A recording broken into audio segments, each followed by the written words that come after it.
കോട്ടയം ജില്ലയുടെ പടിഞ്ഞാറൻ മേഖലയിൽ പല വീടുകളും വെള്ളത്തിൽ മുങ്ങി. മീനച്ചിലാർ കരകവിഞ്ഞൊഴുകിയതോടെ ആറിന് തീരത്തുള്ള തബ്ലീഗുൽ ഇസ്ലാം മസ്ജിദിന്റെ അകത്തേക്കും വെള്ളം കയറിയിട്ടുണ്ട്.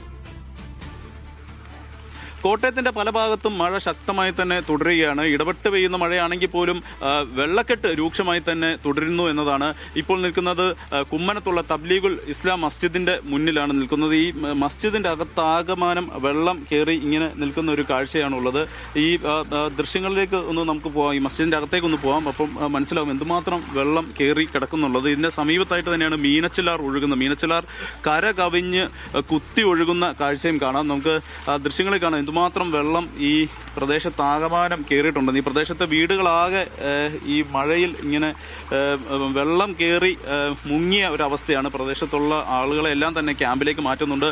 ചില ആളുകൾ ബന്ധുവീടുകളിലേക്കൊക്കെ പോകുന്നുണ്ട്. അത്തരത്തിൽ അതിരൂക്ഷമായ സാഹചര്യമാണ് ഈ കോട്ടയം കുമ്മനം പ്രദേശത്തുള്ളത്. ആ പ്രദേശത്ത് കുമ്മനത്ത് മാത്രമല്ല കോട്ടയത്തിന്റെ പല ഭാഗത്തും ഈ പടിഞ്ഞാറൻ മേഖലയിൽ, ജില്ലയുടെ പടിഞ്ഞാറൻ മേഖലയിലെല്ലാം തന്നെ ഇത്തരത്തിൽ വെള്ളം കയറി തുടങ്ങിയിട്ടുണ്ട്. അത് കഴിഞ്ഞ ഇന്നലെ തൊട്ട് തുടങ്ങിയ വെള്ളമാണ്. അതിപ്പം വലിയ തോതിലുള്ള വെള്ളം. എനിക്ക് പിന്നിൽ ഈ കാണാം, ഈ മീനച്ചിലാർ ആണ് ഈ ഒഴുകുന്നത്. ഈ കാണുന്നത് മീനച്ചിലാർ എന്തുമാത്രം വെള്ളം ഉണ്ടെന്നുള്ളത് ഇപ്പോൾ കാണാം. അത് കര കവിഞ്ഞൊഴുകുകയാണ്.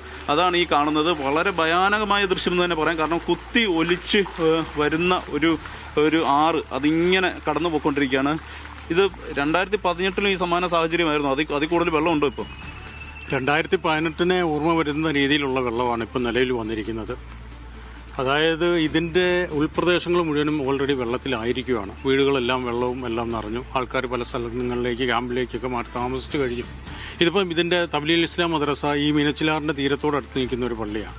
ഇതും ഇപ്പം കഴിഞ്ഞ വർഷത്തിന് അതേ 2018 അതേ വെള്ളം നിലവിൽ ഇപ്പം വന്നിരിക്കുകയാണ്. ഇനി ഏതാണ്ട് ഒരു 10 അടിയും കൂടെ ഒരു 10 മീറ്റർ ഇങ്ങോട്ടും വന്നു കഴിഞ്ഞാൽ ഓൾറെഡി ഈ പള്ളിക്കകത്ത് വെള്ളമാകും. ആ ഒരു കണ്ടീഷനിലാണ് നിൽക്കുന്നത്. അപ്പം ഇവിടെ നിൽക്കുക ആൾക്കാർ മാറിക്കൊണ്ടിരിക്കുകയാണ്.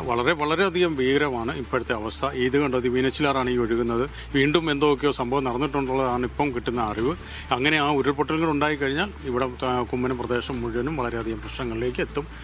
ആളുകളെല്ലാം ക്യാമ്പിലേക്ക് മാറ്റി തുടങ്ങിയോ? ഇനി ആരെങ്കിലും ഉണ്ടോ ഇവിടെ? വളരെയധികം ആൾക്കാർ ഈ ഉൾപ്രദേശങ്ങളിൽ നിന്നും വളരെയധികം ആൾക്കാർ ഓൾറെഡി ഇപ്പോൾ ക്യാമ്പിലേക്ക് മാറ്റിയിരിക്കുകയാണ്. ഒത്തിരി ആൾക്കാർ വന്നിട്ടുണ്ട്. നമ്മുടെ ഈ പള്ളിയുടെ മദ്രസകളിൽ ഇപ്പം കുറച്ച് പേര് വന്ന് താമസിക്കുന്നുണ്ട്.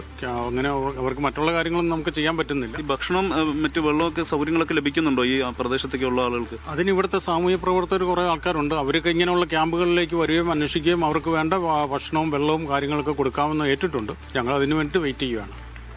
തീർച്ചയായിട്ടും അത് ഈ അദ്ദേഹം പറഞ്ഞ പോലെ തന്നെ അതിദുഷ്കരമായി. ഞാൻ ആ മീനച്ചിലാറിന്റെ ആ ദൃശ്യം ഒന്നും കൂടെ ഒന്ന് കാണാം. എന്തുമാത്രം വെള്ളമാണ് ഈ കുത്തി ഒലിച്ച് വരുന്നതെന്നുള്ള. കര കവിഞ്ഞൊഴുകുകയാണ് മീനച്ചിലാറ്.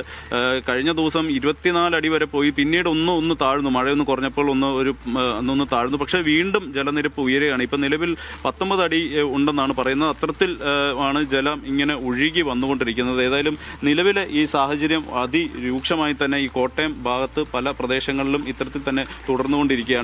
ഏതായാലും അതീവ ജാഗ്രത തന്നെയാണ് ജില്ലാ ഭരണകൂടം അറിയിച്ചിട്ടുള്ളത്. പ്രദേശത്തുള്ള ജനങ്ങളെല്ലാം തന്നെ ക്യാമ്പിലേക്ക് മാറ്റിക്കൊണ്ടിരിക്കുകയാണ്.